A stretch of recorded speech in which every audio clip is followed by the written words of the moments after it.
Man, the day before the little leprechaun drops March and March Madness and St. Patty's Day and a few other things right after Cinco de Mayo. It's your boy, the one and only Coach Tony, and we're back in the house tonight. Man, this time has been flying. Season number 5, episode number 1, and we're still celebrating women in sports and all the accolades they do. And we got a coach tonight that's on the women's sides of the house. So I'm looking forward to this. It's your boy back in the house, the one and only Coach Tony. And this is obviously the Pull Up Podcast Show. We appreciate each and every one of you guys. But let's get a couple of housekeeping notes. I need to make sure you do one, like the show. So make sure you like the show. We've been doing a great job. One of the fastest growing young sports shows in the country. Make sure you send it to your family, your friends. Make sure they like the show. Share the show. And then more importantly, put your questions in the tagline for our guests so that he understands that you're being interactive tonight. But before we bring him out, Val, you know what to do. Drop it.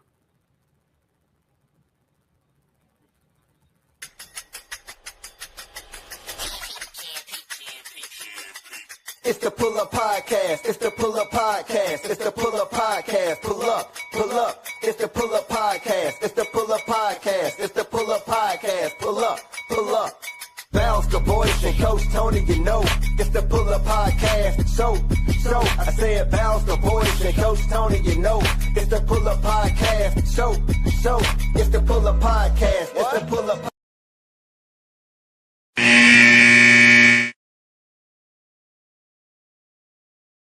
Man, back in the house with your main man, the one and only Coach Tony. This is the Pull Up Podcast Show, bringing to you season number 5, episode number 1. And I'm loving tonight. This cat that's on the show tonight is near and dear to me because the seat he sits in right now, I sat in that same seat that I was developing him, and the seat he turned out to be just an excellent young man and working on his craft. I already knew it. Had to open those doors for him. I can tell by that photo, too. He's looking all cool on that picture and whatnot. But Coach Kyle Upton from East Nashville High School here in Nashville, Tennessee, has been a stellar on the sideline, breeding nothing but championship year in and year out with the young ladies. And that's hard to do, to be able to do that. And now he's gone from a player to a coach to a mentor. He's starting to develop, starting to come into his own. And I see nothing but big things on the horizon as this young coach right now is starting to take big steps in college basketball, high school basketball, and who knows where he can go. But he's getting started in the right place right now and getting his feet wet, and he's doing some great things. And I don't bet that within the next few years, he's on that next stage doing some big things. But I don't want to spoil all the information that we're going to talk about. So let's bring out my guy, Coach Kyle Upton. Welcome to the stage. Coach T, what's going on, man? How you doing? What's good, baby? Welcome to the show tonight, man. How you doing? I'm good, man. It's a pleasure. It's a pleasure. I always be amongst greatness. It's always a beautiful thing. So I appreciate the invite. You got me smiling so much, man. You don't even know.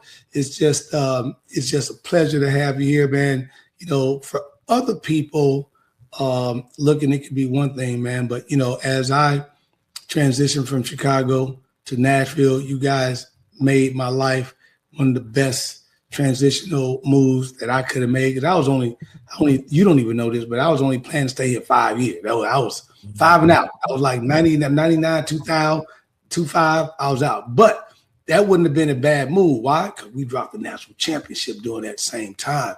So let's jump into this with both feet off the high dive instead of that little baby boy. High dive, man, like we're in the Olympics. But let's take the guests back into a young Kyle Upton's life so that we can kind of build that stigma so the guests know who you are.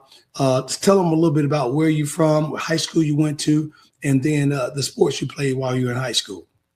Yeah, for sure. Thank you for the quick introduction. So born and raised in Nashville, Tennessee. Went to Antioch High School. Graduated 2008. It's a long time ago, man. I feel like forever ago. But so yeah, born and raised in Nashville. Played multiple sports growing up. Also played sports in the Parkwood area, PAL. So all Nashville sports bases, Great Marfa football. Just a local kid, playing sports around the city. Had great mentors, had great coaches to put me in the directions I need to be in to be successful. So, including you as well. Man, I tell you, and we get an opportunity to cross paths. It's 2003, 4-ish. At that time, you were 13U. We were with Tennessee Thunder. Had a couple of years to kind of build what we were gonna do, and everybody know what we built when I talk about it in a few minutes. But at that time, we're talking about the infantry of AAU around here. Mm-hmm. And I talk to people about this all the time. There wasn't, as I say right now, they're getting participation trophies right now. That's what I'm telling you. Yeah. And Kyle, I always kept it real with you guys all the time. But as you were in a young infantry stage, and and this was pre-Antioch High School, so you were still in middle school at the time. Yeah, correct. Getting ready to come out, when AAU got a chance to be introduced and I came along, we started to put together that Tennessee Thunder team. Man, how did it make you feel knowing that you were part of something bigger than just being at your middle school or something playing ball? Yeah, I think one thing that stands out to me is the camaraderie between our friends, my peers.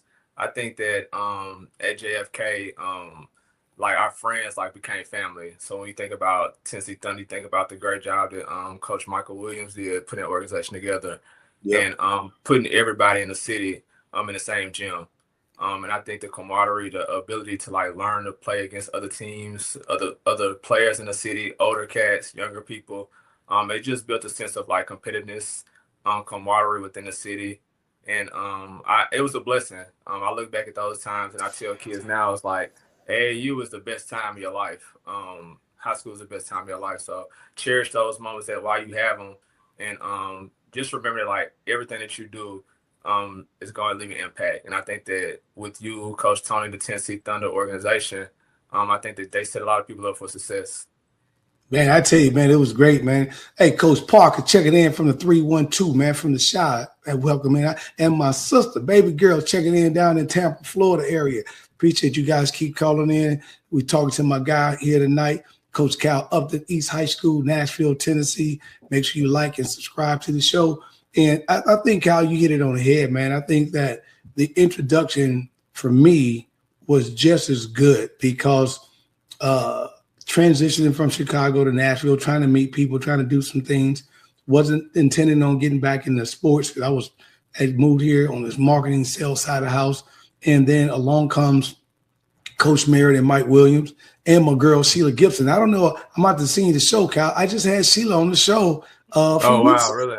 Oh, man, it was great, man. And she's now involved with Athletes Unlimited here in Nashville. It's great. We had a wonderful talk about that and all that. But coming into that AAU, and as you just mentioned, it's the camaraderie and building. I'm going to say something. I know you'll jump onto it. What I like more than that was that second year at 14U, right as we was peaking before we got to that 15U, we started to really play a lot of teams at that time, around the city of Nashville. It was only 5 teams. And everybody was in the gym. I mean, Saturday was like high school night. It wasn't, Friday, Saturday night. And that was at the time, Kyle, we played on Friday night. I mean, we had to travel and play the same night you got there. Yeah. So that was hard. But as you just mentioned a moment ago, building up the friends around the city. Once we got to that 15U team, then we started to get to you and Gilner and Marcus and Tony and Ryan and Jonathan and all these guys that was coming in, Scott and these guys. It was nuts, man. How did you feel? Because at that time, we're pulling kids from all over the cities and different areas, and now we're having to make one squad and starting to play. Because the attitudes get there, and you had to deal with that for a minute. Yeah, for sure. I think it's just a melting pot of good basketball. When you bring kids from county schools, from inner city schools, students, also schools from around the states and the border states, bring them into one gym. It's just a immense opportunity to learn, to play against different styles, to play against different brands. And each day was a competition. So each day was competing with each other, show you who's the better player in the city, to show you who can shoot the best, show you who has the most swag on the court. So I think each and every day, when you bring in different people from different areas, it was just an opportunity for you to compete and show who you are and show your name is in the city where you are. And I think that it just led us all to be successful, like through sports in general. Oh yeah, and I love it. And if I got to tell two funny stories back in the day, I'm gonna let you tell one. One, we're gonna probably have the same. What is one of your funny stories of that 15U? By the way, guys, this is my leading PG, and I remember, as he came into the program, I told him in his face, "You stay with me, I'll make you one of the best point guards in Nashville scene." Period, point blank. But we was grinding. We were working out at Fisk University, 110 degrees inside the gym, and I'm not joking. And But telling me one of the funny stories of that year, because that was a long year, but we built a lot of closeness in that year, man, that you can remember. Man, I would say, this story got actually a lot to do with you, man. I think we was headed in Florida. We was going somewhere. It was a long night, and people don't know like the sacrifice that coaches make, especially with AAU, where you're driving a van full of 15-year-olds that ain't been out the house all week, and now we going to Florida for the weekend. But I think that one of the things that like just showed your dedication towards us and our program, and you willing to develop us, was you had drove probably like 8 hours straight, probably 2 stops, and you start dozing off. And, and Yo-Yo, rest in peace of soul, Yo-Yo woke you up and like slapped you in the back of the head while you was driving, like, "Wake up, man, we gotta go win the championship." And that just always stuck in my head, is that like that the sacrifice that coaches make, the long hours that y'all put in, that we put in now, because being on the coach's side, and like making that sacrifice away from your family and your friends, just to like put people in a position to be successful. But yeah, that's the story that like that always will stick with me, because like just to see your hard work and your dedication by like taking time out your day and out your life to put us in position to be successful. Yeah, I'm gonna tell you a funny story. You're gonna love this one. So we come out of the gym at JFK. It's cloudy outside. We on the front of the magazine, Nashville Sports Magazine. Yeah, for sure. I remember that. Thunder is coming. That's what I was trying to go find. We get down to Arkansas, and they tell us how dangerous. Because this is at the time that Little Banging and Little Rock was on at that time. And we end up at an underpass in North Little Rock, and these cats that was out there just out of nowhere wanted to play y'all in a pickup game. And I'm like, man, we got a game tonight. We're not about to do this. Like, no, coach, we need some work. Let us go. Yeah, and we did them in, and they followed us to the gym, and Miss Mary Fisher was there, Derek's Fisher's mother, and they were like, "Man, y'all about to play Mean Street from Chicago and such, blah, blah, blah." And I never get that first game. I zoned us up. We get to the hotel, y'all snapped on it. "Man, if you're going to let us play like this, coach, we can go back to Nashville, because this ain't what we did." And we reeled off 3 straight 21-point victories, the only 4th seed, went down in history, on the walls, AAU in Orlando, man. And that just made one of my best feelings about the team, and more importantly, how you guys had bought in together and was willing to say, "Hey, coach, we already won. And if you can't get on this page, man, hey, we don't even want to play." I love that. Yeah, for sure. And I think too, like even what you say there, I think that also like me being a coach as well, it's like asking players like how y'all feel in a moment, like what y'all want to do, what defense y'all want to play. Do y'all want to stay man? Do y'all want to go zone? And I think like having that coaching style where you trust your players because they're on the court, it's just a sign of like your character and how much you trust the players that you have under you. So I don't remember that story, but I'm almost sure it's 100% true. Yeah. That sounds like something that we'll say to you. So yeah. Oh, it was crazy, man. And as you develop your style, what kind of style did you say that you would have right now as a coach? How did you kind of put it together? Playing style? In terms of your coaching, well, yeah, let's go to your playing style. We'll get to your coaching in a minute. But in terms of your playing style, because at that time we was grinding. Remember, we was on Sunday, our 15U was meeting up with our 16U playing in championships. Remember that? Yeah, for sure. I think one of the things that kind of helped me develop my game was like the simplicity of it. And that was during a time when it was like AAU and it was N1. N1 that everybody was doing behind the back, dribbling out their head, spinning on the ground. Right. And I think that one of the things that like I did and you helped me develop is like just keeping the game simple. Getting to your spots, knowing what's yours, like making the right basketball play. Just doing like small things and like being efficient in the things that you do.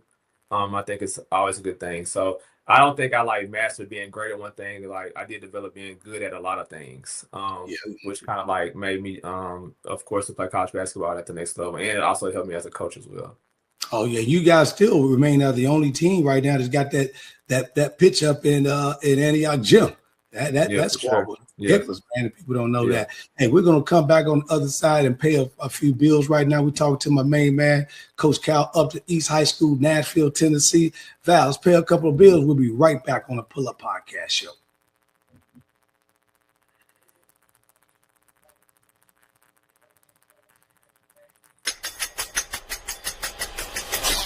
Who you got?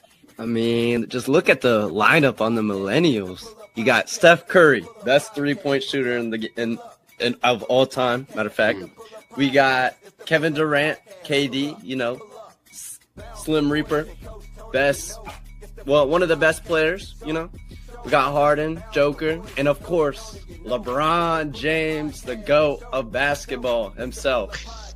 And he's the all-time leading scorer. Brings teams from the bottom all the way to the top. Without him, I mean, man, I'm gonna answer that. What would basketball even be? I'm gonna give you that in a minute, but okay, Coach Justin, what you got?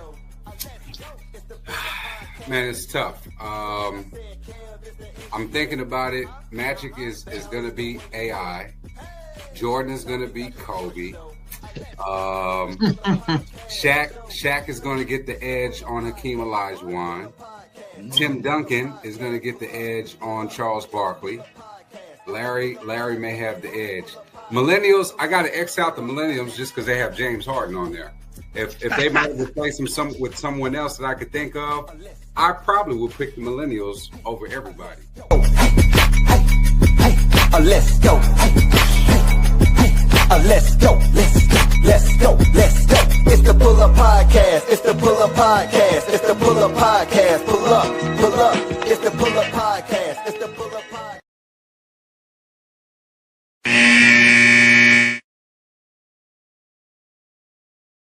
Man, welcome back to the Pull Up Podcast Show with your boy, the one and only Coach Tony, and my guy, Coach Cal Upton, East High School, Nashville, Tennessee.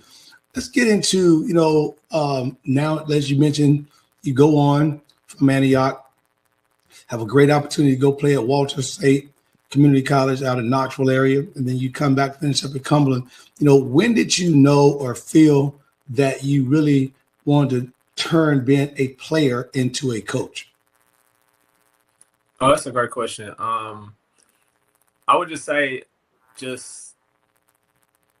like falling in love with the game. I think that like when you do something for so long, when you do it from 9 years old until 22 years old every day consistently, it's like that's who you are.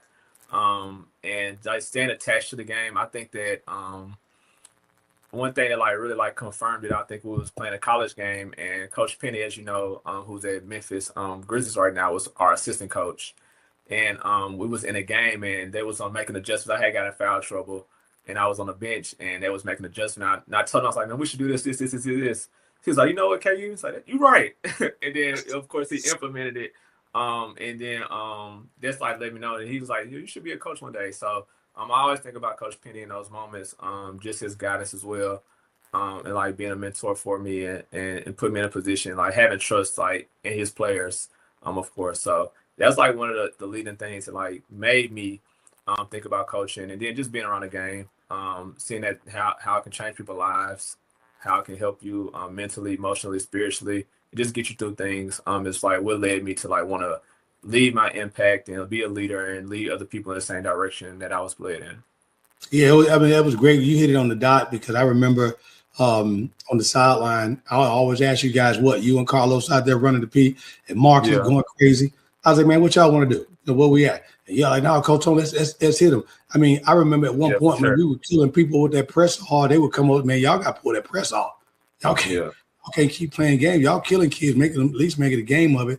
But I look at it as your philosophy that you talk a little bit about yourself. You talk about having energy, effort, and attitude. Break that down for me a little bit as you talk to your players about the energy they got, the effort that they're giving, and then the attitude, how it all mixes together to become a complete player and being able to, or at least the player that you want to have play for you? Yeah, I think those three words are the philosophy that like we live by. And I think that energy, effort, and attitude are things that like you can control. Um, and I think that when you can control the controllables, you become a better person and a better player. So you can control your energy, how you show up. If you're being a good teammate, are you engaged? You control your effort. That's just by playing hard, doing the little things, boxing out, diving on the ground for loose balls, communicating. That's a part of effort. And then also your attitude. Are you confident? Are you going and playing with a chip on your shoulder? Are you setting a tone? How do you respond to bad calls? How's your body language? So all those things are like things that we can control. We know that it's a team, but it's also so many individual characteristics that you have to be a great basketball player and a great teammate. And I think that like when we hang our hats on each and every day, like did we have good energy? Did we bring good effort, and how are our attitudes during adversity? I think that's the staple of like what I want to build, and not only in basketball, those are also life lessons. You can't go into work with bad energy. You can't go into work and not give good effort. You can't go into work with attitude. Right. So it extends like from just more than just the four lines that we play on and into the real world. So I want our girls to like carry that throughout their life. Yeah, that's good. My guy Gary from back. I mean, he got a lot of shot time, man. And he's checking in tonight. What's up? What's up, G Money? Hey, you guys got any questions for Coach Cal? Make sure you put them in the tagline so Val can put them up. You said something kind of interesting, because being a varsity coach in that bad is so funny for me, being AAU then 20-something years on the sideline in college. Now I come back to high school, and one of my best gifts was seeing your granddad and your mom, auntie, and all that, and man, and have an opportunity to have you over at my school and play. Now, you ain't have to do me like that, but it was good. But what was so good about that game, my girls were so scared. I'd never forget that. We went to play East. Man, you're going to play East, they ranked. I don't care. We ain't never cared who we played, Mm-hmm. And it don't matter. But I remember talking to you, say, hey, man, so that I don't devastate these girls as I'm trying to develop and change this program, the idea of how they need to play and approach a game. So, man, when you guys need to handle, just make it a good game. And it was a good game. Mm-hmm. It was.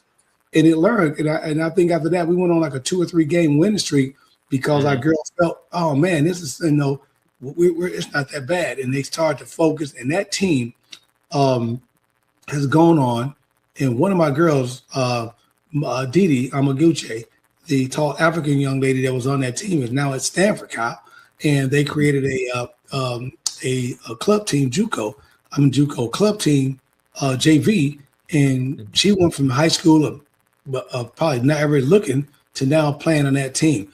How does that make you feel when you see some of your current players go on? Because, man, to see you guys, and shout out to our boy Kevin Giltner down in Wilford, took the walk down to Virginia Tech, doing some big things and whatnot, and that's great. But how does that make you feel when you see some of your players that really listen to what you're trying to teach them, go on and do some good things? Yeah, I think that's one of our goals. I tell people all the time is that if you want to, if you come to East or wherever I may be, is that I want you to go to the next level. I think that's the ultimate goal. And I tell people all the time, is we win Coaches of the Year, we win district championships, region championships, but none of those things really matter if we're not putting kids in a position to be successful. Right. And the goal for us is not to win games, just to win in life. So when I think about, are you getting a free scholarship? Are you going to school? Are you presenting energy, effort, and attitude and everything that you do? Those are the intrinsic goals and values that I lean on, and that's what makes coaching worthwhile. It's not about wins and losses or championships. It's about who are you creating, who are you molding to go out to the real world and be a representation of you for the kids that were under your umbrella. Oh yeah, I mean, you can't speak it better than I was teaching you guys, man, because that was our philosophy as we got started. We didn't give a damn who we played, where we played, whether in the backyard or an alley. We always ready to play. But the great thing about that was we didn't worry about the dubs, because we know that we just played hard. They were going to come, and whatnot. And then the same thing with the girls. This year's team that you got, the last few years, you guys have made some state runs, that you've had. And this year's team come right back. You got a point guard that's just, I think, is phenomenal. And the thing about it is so hard about, but I try to talk to people about the varsity side of the houses. you got to develop a good JV to have a good varsity. Unless you get For sure. a couple good kids that can kind of surpass that. What has been, when you have kids coming in the East, you're trying to put together a year after year after year after year. So you got to maintain that stability and maintain the where you're trying to get to. What kind of kids are you looking for to make sure that you don't slip and have a down year? Everyone has a down year, but making sure that you don't really have a bad year that you can go right back up. Yeah, I think one thing that like we look at is like character. Like, are you high quality character kids? And if you're a good kid, that means you got good work ethics. That means that you are respectful. That means you're coachable. Of course, it's always good to get good talent, but when you have talent that aren't good kids or have bad attitudes or have selfish mindsets, then it can be detrimental to a whole entire program. So I think one of the things that we try to teach in our program is like being a good person, being coachable, being a good student, being a good athlete. And how are you in the hallways? How are you in public? Because I see you for an hour and a half a day with practice. How are you in those other 23 hours? What type of person are you? How do you show up each and every day? And I think that character lives longer than anything else. How people remember you, how you show up, are you on time? Just small things that we really like zone in on, and those things carry over to the court. Just paying attention to details, taking pride in little things that we do, whether that's in film, whether that's in study hall, whether that's in practice. Just like sweeping the corners. I always tell the girls, like, it's easy to sweep the room. It's easy to sweep the room, but like, are you sweeping the corners of each room? Are you getting the dust in between each room? So like doing those little things, and it always has impacts. I tell our girls that the smallest things have the biggest impacts. And when you have that mindset, it's just who you become, not only in basketball, but like in life in general. Oh, yeah. And then I shout out to my girl, Kim, assistant coach. Man, you still got her on the bench with you over there? No, she transitions on somewhere else, but we still in contact. She still comes and still supports us, still in good and communicates with the girls. So that's definitely family for sure. That's good. Yeah, that's family, man. I tell don't get too big. I tell all the time, don't get too big. Let's talk a little bit about a couple of your players, man, the twins and Trinity and Talia, kind of put them on the map. How were they instrumental into the team this year? Yeah, I think what you named, what you put on earlier is that, like, how do we develop kids? And I think a lot of that is just being transparent from the jump. Trinity and Talia were both freshmen that came into our program, had a ton of potential, but actually really didn't play until the end of their sophomore year, junior year. And I think that just trusting us as a coaching staff and us trusting their abilities and not rushing the process. And you can see the developmental throughout the years of how far along they came, how dominant they were, just because like we worked every day. And they were always super talented. That has nothing to do with our coaching staff and what we did to get them where they are now. But I think that just trusting the program and also having great parents. Their parents trusted us. Their parents believed in our vision and what we did and what we poured into our kids each day. So I think that trust, of course, and then ability to do the work led them to where they are today, where they were pretty much like two of the most dominant players on the court each and every night because of like their effort and their energy and also their attitude. Yeah. Now, what about your point guard? You got a dominating little point guard. She's sophomore, I think, right? So we have a freshman post player. And then we had Kennedy Thornton, who's a senior. She's going to Kentucky State. And she primarily led the ball. She was our primary ball handler. She could score all three levels. Really talented, has a very, very high ceiling and upside. But she was great for us the past 3 years, actually. Oh, yeah, man. I mean, you guys keep coming back and forth, and then you move around the district a little bit and all that. That was a tough loss coming down the section with Pearl this year, man. I thought you guys going to eke it out, and then York Institute got by you. But the one important thing you and I talked about last week, it doesn't come down to development, doesn't come down to the energy, doesn't come down to the attitude. It comes down sometimes to the little bitty things, like you say, and that's focus. And when you're at the free throw line, that's what it comes down to, focus. And those games that could have put you in the state this year came down to simply focusing at the free throw. When those girls missed those and that last game was over, what was the conversation like that you had with them in the locker room to keep them upbeat? Yeah, I think it's just focusing on what we did wrong. I always want to be transparent and honest and like name what it is and the reasons that we lost. However, it's just getting back and like working on things you need to improve on. So we jump back in, and I tell the girls, and this is any other program, you see it in college all the time. Is that like free throws win and lose close basketball games. If you had the ability to make free throws late or throughout the game, then the chances that you win close games are very high. If you miss those free throws late in games, and the chances are really low that you'll lose. So I think that just doing small things and then just taking time to do it, staying in the gym, staying after, perfecting your craft, finding a routine. And I think a lot of the things that this generation has to like really improve on is just confidence. Being confident in your ability, trusting yourself that you put in the work, and the work that you do will outpour. So I think that just zoning in on the things that we need to improve is always how we uplift, because there's nothing we can do about the past. It's like, how do we fix the next incident, or how do we fix the next problem that we'll face? So just get back in, just zoning in on those things. Well said, man. I can't even complain on that. Ask Cal, what's up? Welcome for checking in. And my boy K Springer, baby. What's good? Thanks for checking in. Talking to my guy, Coach Cal Upton here, East High School, Nashville. We're going to take a halftime break because Coach understands I don't like to lose. I got to go talk to my squad. I ain't trying to lose this game. Val, pay some more bills. We'll be right back on the other side with the Pull Up Podcast Show.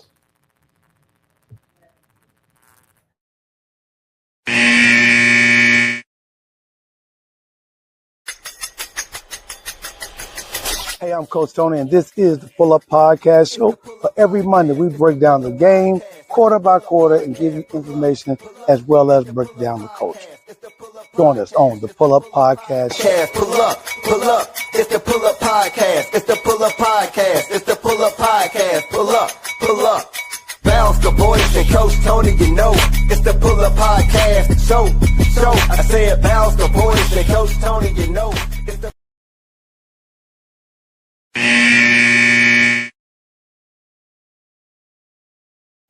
Man, welcome back to quarter three here on the Pull Up Podcast Show with your boy, one and only Coach Tony, and my guy, Coach Cal Upton. Val, when you get a moment, that picture that I sent you, throw that up there, because I'm having laughing for a minute. We're going to talk about it. Man.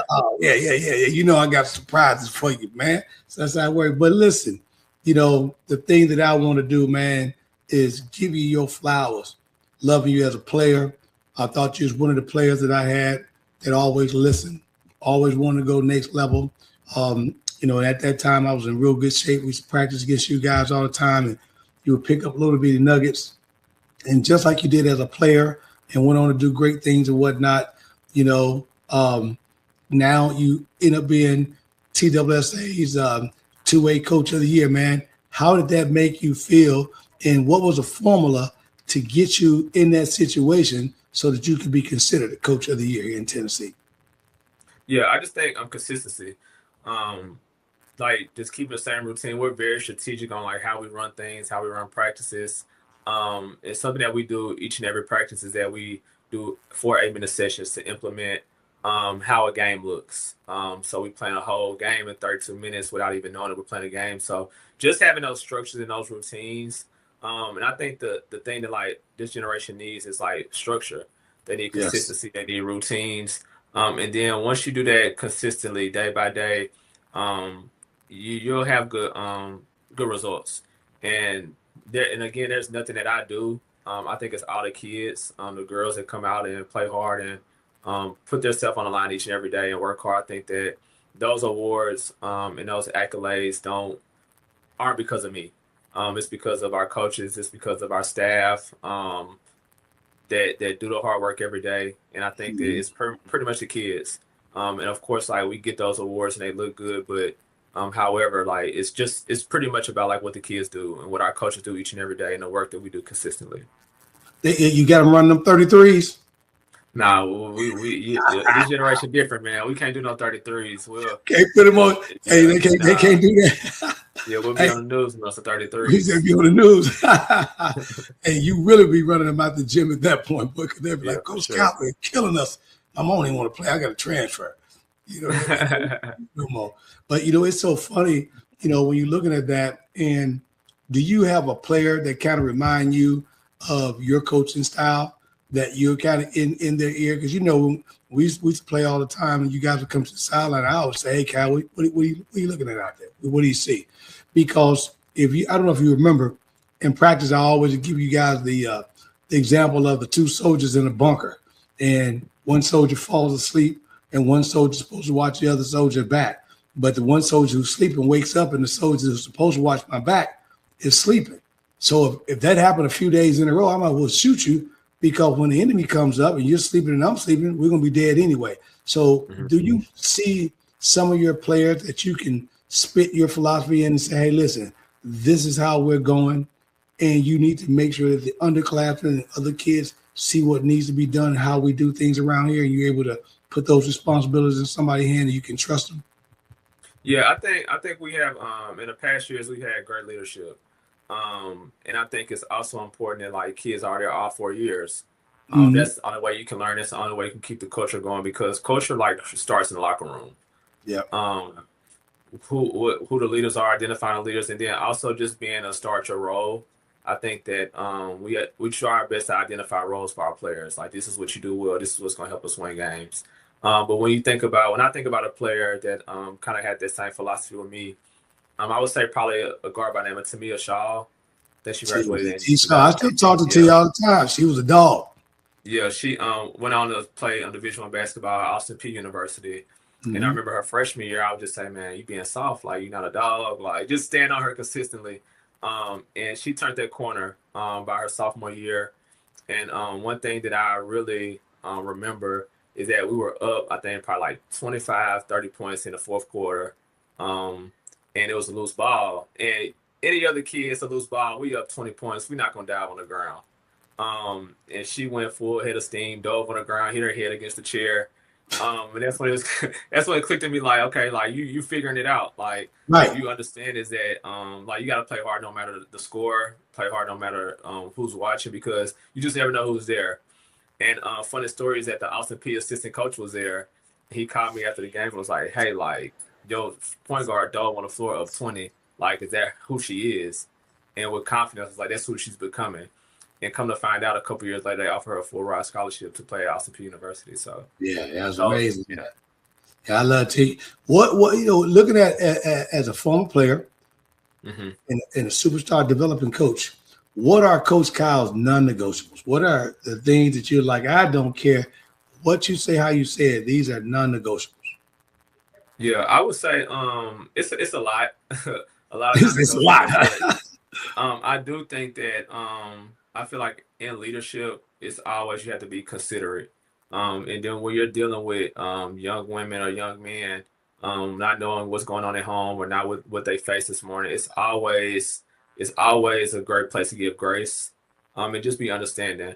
So we do have non-negotiables, but however, like, we are willing to sit at the table. Scott tripping. Yeah, Scott tripping. You see him there too. Yeah. But we do sit at the table. We talk to kids in our office. We have hard conversations. We address the issues, whether that's privately or publicly.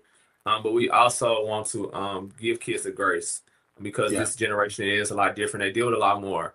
And I think it's best, like, as a leader, to like show up like how you want to be led, and be the lead, and be the person that you needed when you were younger. So we do have non-negotiables, of course, but we also talk about these things. We try to work through these things because they're still 15 to 18-year-old. They're still children at the end of the day. Right. And they have to understand that small impacts can be detrimental.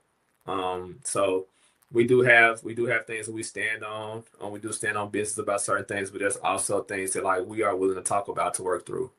Right. Yeah, let's get my Midwest bully in the house. My brother, another mother, Scott Wallace. You talking about trickle down effects? You know, Scott talks about, who's the best announcer. I don't even need Cal and I can answer that. I don't think that me doing radio here tonight is without Scott Wallace. Scott, while I was at FIS, opened the door. Well, we did our radio show weekly at Tennessee State. Cal, I was like, wow, man, I can transition from this, because I was already a mouth, already coaching, and to do this and then talk to people, man, I was like, man, that's my avenue. But without Scott, I don't have that. But being that announcer, and the thing that you do, because obviously you came and played me at my school, we ain't got that. I can't get the nuns to sit on the sideline and do that. You know what I'm saying? How important is someone like a Scott Wallace to East High School's program? Yeah. Sky. When I see Sky walk into the building, man, I roll the red carpet out, man. He does so much like for kids, and it doesn't go unnoticed from our end because what he does is that a lot of kids don't get the opportunity to do. Just to hear your last name be called out there and start lined up with some passion and intensity, Yes, sir. it makes you want to play hard. It gets the fire lit under you, where you can just go out there and be confident in yourself. He provides stat sheets for us, so I can know when a kid got 10 turnovers. Right. So now I'm crashing out at halftime because of Scott, but I do think that like the opportunities that he provides for this generation, especially inner city kids, is what's important because they might not ever experience that. This might be their last time where they get their name called in the star lineup, or they might get a praise or a shout out during the game. So it's small things, but I think those like small things that he does each and every day has the biggest impacts on kids and how they feel and how they show up. So Man, shout out to telling you, Scott, man. I appreciate you and all that you do. Mark. And the funny part about it, Kyle, he didn't even know I was going to give him a call this week anyway and tell him to do my All-Star game. So that's funny. But, I love him to death because what you just said, his knowledge of the people he's met since he's been here and put on. For me, walking in the East Gym when you guys are playing, packed crowd, I'm walking in. He sees me, throws my name on the loudspeaker, man. Yeah, for sure. Cool, man. I just love how he does that and keep it engine. At first, Kyle, I thought, man, damn, this is like the newcomer to Funk Master Flex. You know what I'm saying? Yeah, for sure. But it's great. And I will say this, Scott, too. Also, man, his role is so important. Like he can change the whole dynamic in the gym.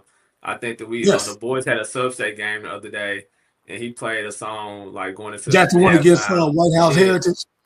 No, it was Cannon County. So this past Cannon County, and the song was played, and it changed the whole atmosphere in the game, and the boys went on like an 8-0 run because like the atmosphere that he created. So it's like I said, Scott is a GOAT. He's so important to like inner city sports, and we are very appreciative of him for sure.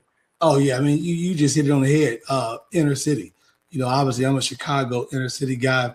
People don't come out and do that unless you got some good things going on. And I'm gonna tell you right here, this is a free advertising. When you come to Nashville, East Nashville High School, you want to see high school basketball played well, consistent. Make sure you get a ticket. And next year, you make sure you get a ticket.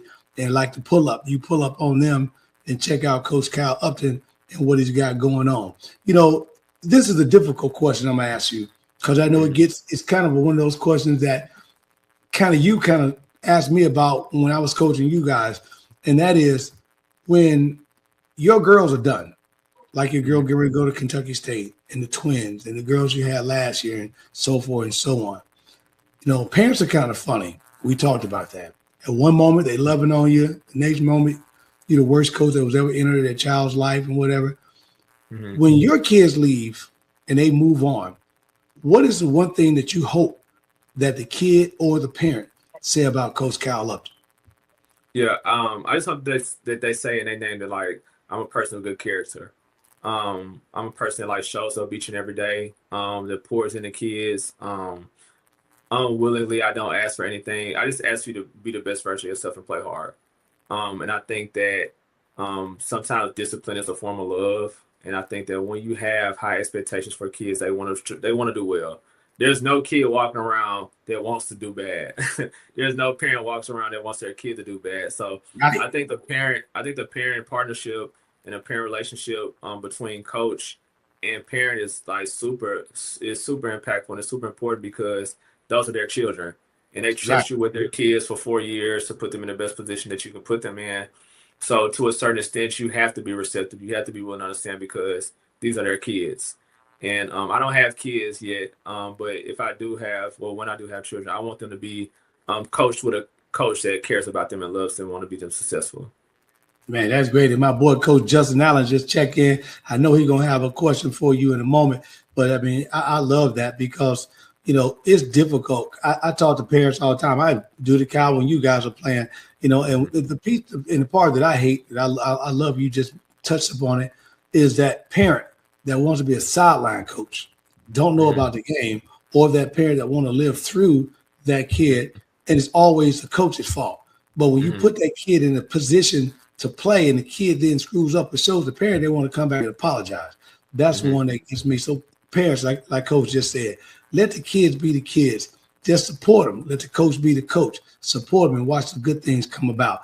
And speaking of that, we're going to come back. Last break of the day. We got to pay one more bill in the house before they cut my lights off. Val, let's do that. We'll be right back in the fourth quarter on the Pull Up Podcast Show with your boy, the one and only Coach Tony, and my guy, Coach Cal Upton, East High School, Nashville, Tennessee. We'll be right back.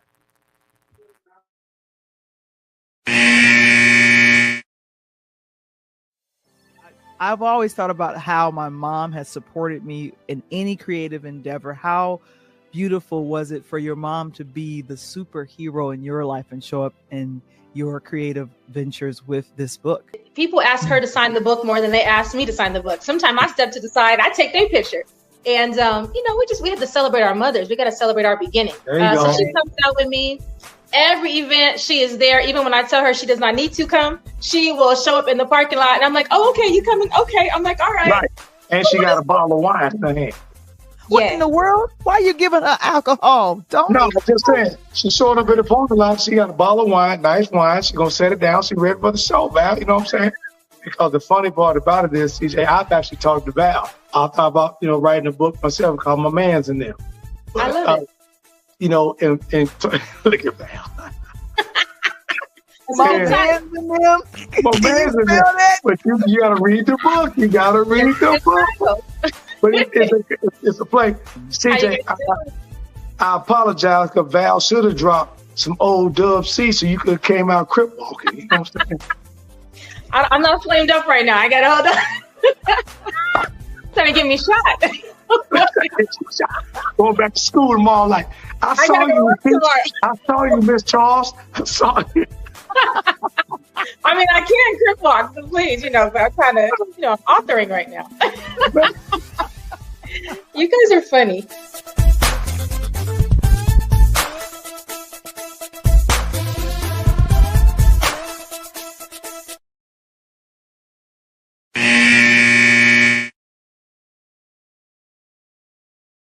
Man, it's fourth quarter time, baby. We got to win this game. Back in the house, it's Tony, the Pull Up Podcast Show with my boy, Coach Cal Upton, East High School, Nashville, Tennessee. Scott put a question and made a comment, which is a perfect segue on the turn. He said, Coach Cal cares about his players. They play hard for him, and it's great to be around. And that, not only are they playing hard, but the families, they support him and they love him. You and I talk all the time, Cal, about the mental aspect of these kids. And looking at when you were a player compared to kind of like, it's not like it was long ago, right? But you're coming up on 20 seasons or 20 years within the next couple. And looking at that, looking at the mental aspect of these kids nowadays and the emotional load, what are you seeing in terms of your players versus when you played in some of the same things you had to deal with? Yeah, that's a great question. Thank you for that. I think that the mental part with sports is probably more important now than ever. I think that this generation has so much access to different things, social media bullying and peer pressure, and just the pressure to be successful.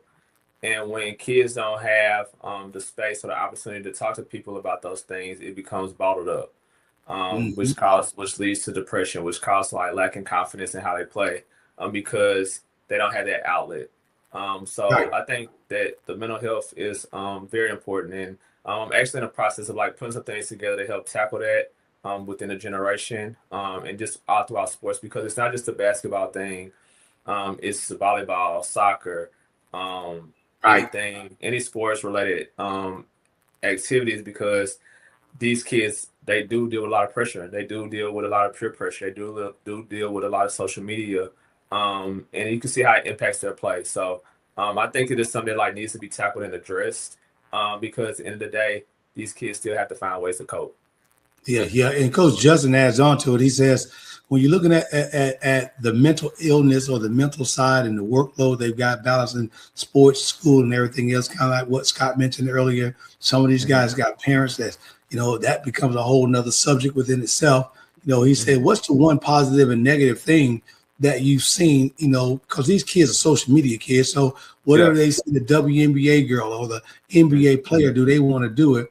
And then on top of that, he asked, what can TSSA in a whole, that new transfer rule that last year you had to kind of be in the district and be accepted. Now the new rule coming up this fall, hey, now I'm like college. I get one free transfer. It doesn't make a difference where I go. How's all that play in a picture of you continue to have a successful program at East? Yeah, I think thank you, Justin, for asking that question. That's a great question. I think that one of the negative things that we see now is just the peer pressure to be successful. A girl can get crossed over and it can go viral. And now millions of people see it, and you was just playing hard on defense. You was trying to make a play on defense, but you slipped and fell, and now you're all over the internet because you wanted to play hard. And how that impacts their mind, how that impacts how they show up to the next practice, the next play. I think that's one of the social media downfalls. But also, social media is also a gift and a curse, because that girl that crossed that girl and made a shot, now she has exposure. So I think it's just your viewpoint and how you look at it. Social media is a gift and a curse, and it can damage kids, and it can help them as well. So I just think it's finding the positives in that moment, seeing how you can use social media to build your character, build your platform, to put you in a position to be successful. And then when things on social media aren't going your way, learning how to turn it off, learning how to disconnect, learning how to stay grounded in who you are and the person that you want to become, instead of that instant gratification you see on your phones. I totally agree. And you missed it about 10 years or so, 15 at the most. You could have got that NIL, man. We could have been out of here. Oh, yeah. We could have had some money. But, man, looking at that, you and I talk a little bit about the change in the game, the mental aspects and what's going on. And people complain about, what they see with LeBron and he's doing his thing in the women. Looking at the Europeans. Now, the Euros haven't affected women basketball as much as it has done with the men's basketball, but NIL has kind of affected both sides. You and I see right now that even in the pros, the WNBA's probably, if you put everybody in, I had this conversation today, if you had all the women in the WNBA collectively, you may not even make up one NBA salary in the hundreds of millions of dollars. What do you think for women's sports? Because we've seen the big change thanks to Dawn Staley and what's happening at South Carolina for a few years, and love it to death. And women's basketball is on the rise. Women's soccer is on the rise. Now flag football is there. What do you think that the general public or business people in general need to do to make sure that this is not just a falsity? That this is something that if you get behind, we can make sure we support the women sports and make sure they're going to be successful in the future to come. Yeah, I think you named it. I think that just support, and I think that with women's sports, it gets overshadowed because the athletic ability. They're not dunking, they're not shooting fadeaway 3-pointers from the half court line. But what they are doing is being extremely detailed. They are listening to game plans. They are putting in systems and counter systems to help them be successful. So just as how athletic the men's side is, the mental side of women's sports is just not better because of their lack of athletic ability. So I think that the details for all women's sports should be appreciated a lot more. And then people just gotta get behind it and understand that a good team is a good team, a good player is a good player, no matter who they are, what they can do or what they can do. And if you're a fan of sports, you should be a fan of all sports, just not men's sports. Yeah. It makes me sick sometimes, Cal, when I hear Steph Curry, LeBron, Iguodala, all these guys got to take as NBA guys got to take $1 million, which is good, but throw in a pot to help the women out. And your question goes into Mia. Mia says that, hey, coach, when you're looking at the skills, do you believe most of these skills are overlooked in terms of girls basketball? Because you mentioned, that's why I love watching girls basketball, and why I chose to flip over from men to women was because of what you said, not being able to dunk. Yeah, unless you get a Candace Parker or at least a Leslie type player, Brittany Griner type player. But for the most part, they can still punch dribble. They got the snatch dribble. They got the spin outs to move. Yeah. And if you haven't seen, you better turn your TV on Juju Watkins. I keep telling everybody. I know she, but she the business and all that. But what do you think about her Mia's question? Yeah, I think that most of the time girls do go overlooked just because of their athletic ability. But like you just named, is that they can do just as much, if not more, than the boys, because they can rely on their athletic ability genetically, of course. However, but they are just as skilled, even if not more skilled than boys, because some of the things that they do in transition, finishing around the rim, you have to be more skilled to make those shots where you can't rely on that athletic ability. So I do think that some skills are definitely overlooked. I do think that it's just recognizing and seeing and appreciating sports and basketball and girls' athletic abilities, whether it's flag football, soccer, basketball, tennis. Girls, women, and girls are here to stay in sports, and I think that men and other people just have to be supportive of that. Yeah, I think so. And I got a question that was texting me, a very, this is a difficult question I was going to ask along the same lines, because I get it asked me all the time. And that is basically when we're looking at the new wave of NIL, and we know that's changed the game, changed the landscape and everything it is. And I'm struggling right now, Kyle, to get some of my players, men and women, boys and girls, high school opportunity. It's great to hear your player get ready to go to Kentucky State. My speech is not the same speech that I gave you guys, right? It wasn't that 05, 06, 07 that we was grinding it out. That speech has to change. So looking at the new players and these new girls, when they walk through and they tell you, Coach Kyle, I want to play at the next level. Back in the day, everybody, D1 this, D1 that. Now that you can go play JUCO D3, and as long as you're doing what you got to do, make moves up. What advice are you giving your young players as they're coming through the program to let them know that you're not only supporting them, but you're giving them the correct information to get them to the next level? Yeah, thank you for asking that question. I think that in our program, I think that we've had, 20, 26, 27 kids that played in the college level since the early 2000s. So, and that's at every level. That's Division I, that's JUCO, that's NAIA, that's Division II. And I think that just tradition. I think traditions and histories repeat themselves. I think that when you're consistent in the program, and it doesn't just start with me, it starts with Coach Donaldson, the people that were always there before her, is that like once you have certain standards, once you have certain expectations, it becomes like kind of mandatory. Like, I want you to go to school. I'm at East because I want to play at the next level. I'm here because I want to be developed in a form where I can earn a free scholarship. So I think that the landscape now has changed tremendously, especially in the college aspect, is where if you don't have it, then you don't get it, pretty much. And I think that's it's a lot of mixed reviews when it comes to that, because if I'm an 18, 19-year-old child and somebody tell me I can make $100,000, right, and I'm gonna choose that school whether I'm playing or not. You know what I'm saying? So exactly. I think it's just different, and the landscape has changed, but it come down to like your morals now, your integrity, who you are as a person. Is money more important than you than who you become? And I think that's just a question that like also ties back into the mental health of things, is that these kids have so many different pressures, so many different responsibilities. We don't know if he needs that NIL deal to pay for his mama's car or her insurance. So there's a lot of things. Or a hospital. It could be anything. Like you have the opportunity to provide for your family. And when you have kids that come from nothing, you can't turn that opportunity down no matter where it is. Hey, I tell you, man, I love you, boy. That's why, I tell little Tony all the time. He always talk about, you already know you got a good coach in your corner when you always communicate with him years later. My coach, high school, Morton Park, Chicago, just passed away, from my class 86. And I still, every time I brought the AAU to Chicago like you guys, I always called him. If there was one thing that you could leave advice for young ball players right now coming up in the game and all that, what would that one piece of advice be? I would just say you get out what you put in. If you're working hard, you're in the gym, then that's gonna show. If you're locked in the classroom and locked in your academics, that's gonna show. But I think another thing, I talked to one of my kids today during our exit meeting, is that sometimes you just have to outwork people.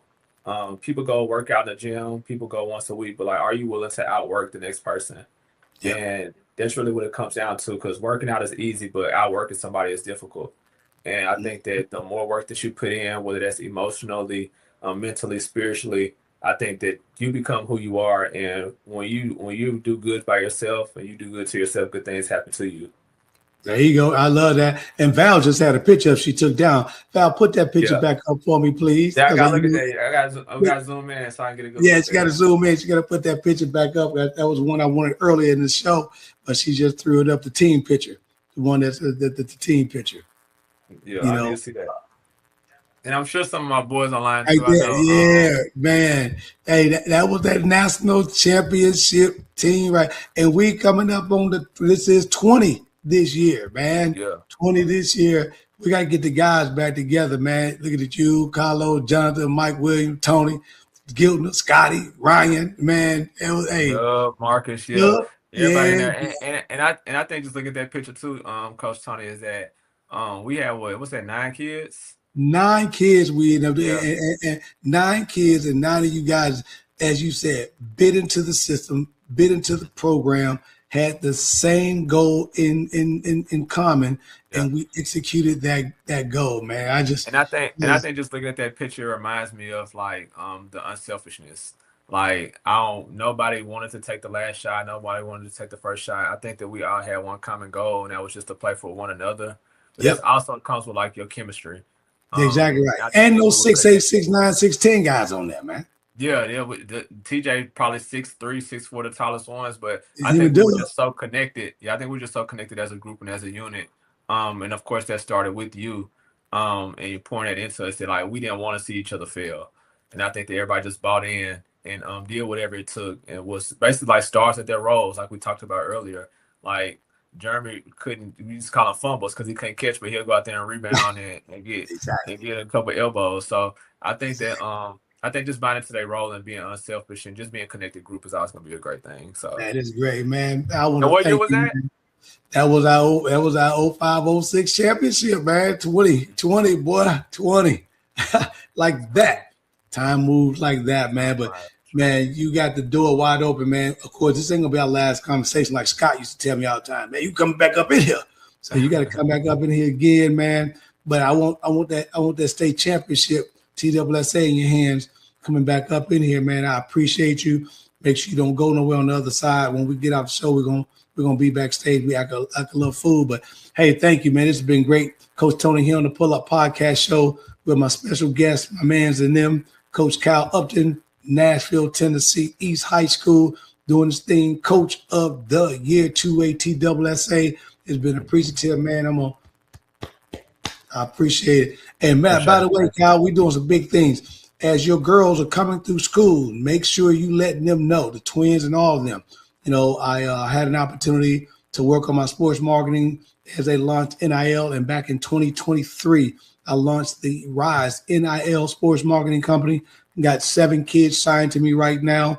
We got some great deals going on, a couple of Adidas things we got, and it's been really wonderful. To learn a little bit more, reach out to me directly at www.therizenil.com, where we teach these kids how to unleash their potentials with themselves and with the brand, and make sure they can use their social media to maximize their potential and all that, so that's what we kind of do with inside the brand.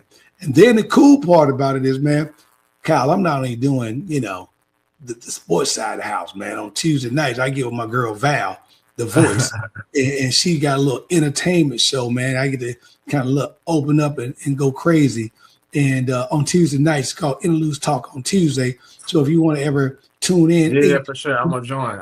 Check that out. Man, it's been absolutely great, dog. I mean, hey, every year you coach, I'm always in that gym watching you, man. It's not been a year that you've been on the sideline that haven't been at the gym watching you, man. So I appreciate it. Yeah, likewise. And I appreciate you, man, all that you do.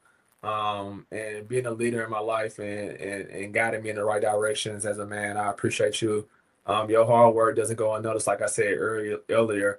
And just showing up, man, it's important. And like what you instilled in me is like what I plan to instill in others. So I appreciate you. I love you, and thank you for everything that you do for us. Man, you're welcome. Just keep it up. And then next week, I got a big time player, Kyle. Stanford University, my girl, Carolyn Moose Hearn. She's going to be on the show next week. Nutritionist right now. Check it out, Kyle. 4-time champ, Stanford. 4-time champ, at Team USA. WNBA champ. Man, she's doing, and she about 6'6". So hey, I need to get her to get you some post moves and sure. What's up. But next week, make sure you tune in because she's going to do something. And by the way, for all that are listening right now, and Kyle, please let some of your players know, I'm going to be starting a new segment within once a month or once or twice a month. It's called Diamond in the Rough. So if you know an athlete, a young athlete in high school that no one's talking about, who needs to have some notoriety and needs to have some exposure, send them in to me or DM me at IG. I'm on the ground now, Kyle. At okay, yeah, I like it. So get at me at the Pull Up Podcast Show on the ground. Send me some information. Help me grow that. But man, it's been great. But you know, we always say, put that peace sign up like this. Yeah, for sure. Out. Peace.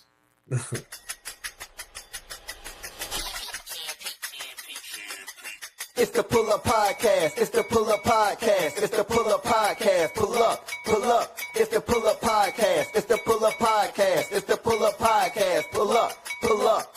Bounce the voice and Coach Tony, you know, it's the Pull Up Podcast. So, I said bounce the voice and Coach Tony, you know, it's the Pull Up Podcast. So, it's the Pull Up Podcast. It's the Pull Up Podcast. It's the Pull Up Podcast. So, it's the Pull Up Podcast. It's the Pull Up Podcast. It's the Pull Up Podcast. So, Kev is the engineer. Val is the one you hear. Hey, Coach Tony got the sports show. Let's go. It's the Pull Up Podcast. So, I said Kev is the engineer. Val is the one you hear. Hey, Coach Tony got the sports show. Let's go. It's the Pull Up Podcast. So, it's the Pull Up Podcast. It's the Pull Up Podcast. It's the Pull Up Podcast. Pull up. It's the Pull Up Podcast. It's the Pull Up Podcast. It's the Pull Up Podcast. Pull up. Let's go. Hey. Let's go. Hey. Let's go. Hey.